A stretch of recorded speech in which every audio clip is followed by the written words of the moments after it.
জেলেই রাখার ফন্দি ইউনূস প্রশাসনের কৌশলে আটকে দেওয়া হলো জামিনের শুনানি।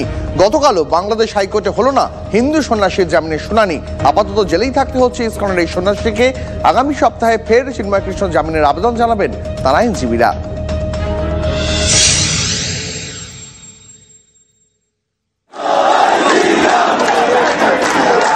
প্রায় 2 মাসের জেলবন্দি বাংলাদেশের হিন্দু সন্ন্যাসী চিন্ময় কৃষ্ণ দাস ব্রহ্মচারী।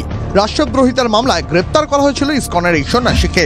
সোমবার তার জামিনের আবেদনের শুনানি হওয়ার কথা ছিল বাংলাদেশের হাইকোর্টে, কিন্তু আশঙ্কাই সত্যি হলো, সোমবারও চিন্ময় কৃষ্ণ জামিনের শুনানি হলো না।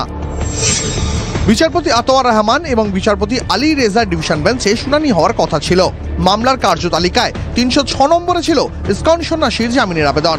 সকালে আদালত পর্ব শুরু হতে সন্ন্যাসীর আইনজীবীরা চিন্ময় কৃষ্ণের শারীরিক অসুস্থতার কথা মাথায় রেখে শুনানি এগিয়ে আনার আর্জি জানান, কিন্তু তাতে রাজি হননি 2 বিচারপতি।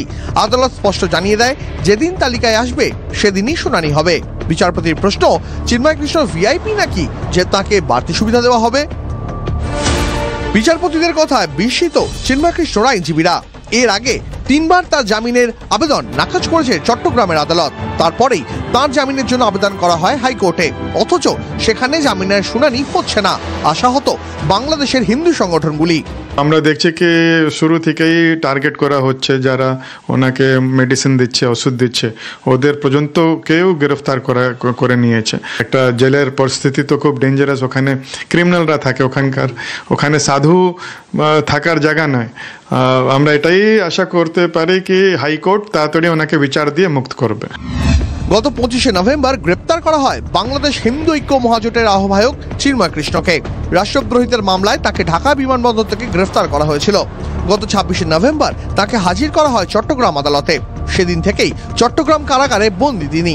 এর আগে গত 2 জানুয়ারি চট্টগ্রাম নগর দায়রা আদালতে অপূর্ব ভট্টাচার্যর নেতৃত্বে 11 জন আইনজীবী চিন্ময় কৃষ্ণর হয়ে সওয়াল করেন। সেই দিনও চিন্ময় কৃষ্ণ প্রভুর জামিনের আবেদন খারিজ করে দেয় চট্টগ্রাম আদালত। যে ধারায় তাকে গ্রেপ্তার করা হয়েছে সেই অভিযোগ প্রমাণিত হলে বাংলাদেশের এই হিন্দু সন্ন্যাসীর যাবজ্জীবন কারাদণ্ড হতে পারে বলে জানায় আদালত। এই কারণ দেখেই তার জামিনের আবেদন খারিজ করা হয়। চট্টগ্রাম আদালতে জামিনের আবেদন 3 বার খারিজ হওয়ার পর হাইকোর্টে যান চিন্ময় কৃষ্ণর আইনজীবীরা। চিন্ময় কৃষ্ণের আইনজীবীদের ওপর হামলা, হুমকি, হুঁশিয়ারি, আইনি জটে বারবার পিছিয়েছে জামিনের আবেদনের শুনানি। ফের পিছলো জামিন মামলার শুনানি। কবে জামিন পাবেন এই সন্ন্যাসী, সেদিকে তাকিয়ে বাংলাদেশের হিন্দু সংগঠনগুলি। Bureau report, TV9 Bangla.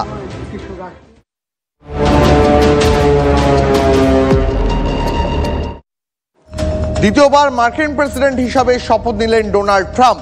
47তম মার্কিন প্রেসিডেন্ট হিসাবে শপথ ট্রাম্পের। ক্যাপিটাল হিলসে জমকালো শপথ অনুষ্ঠান যেন চাঁদের হাট। ছিলেন বিভিন্ন দেশের রাষ্ট্রনায়করা। যোগ দেন কেন্দ্রীয় বিদেশমন্ত্রী এস জয়শঙ্কর। ছিলেন বিশ্বের তাবর তাবর শিল্প ও বাণিজ্যিক সংস্থার কর্তা ব্যক্তিরা। আমেরিকার সোনালী যুগের শুরু। আমেরিকা আরও শক্তিশালী হবে।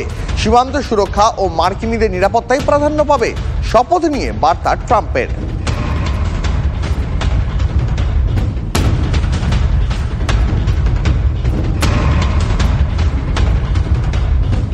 সকালের খবর, সকলের খবর, জানার খবর, অজানা খবর। সপ্তাহে 7 দিন সকাল 9টায় দেখুন ফার্স্ট ব্রেক at 9, সকাল 10টায় দমদার 10, সকাল 11টায় 11।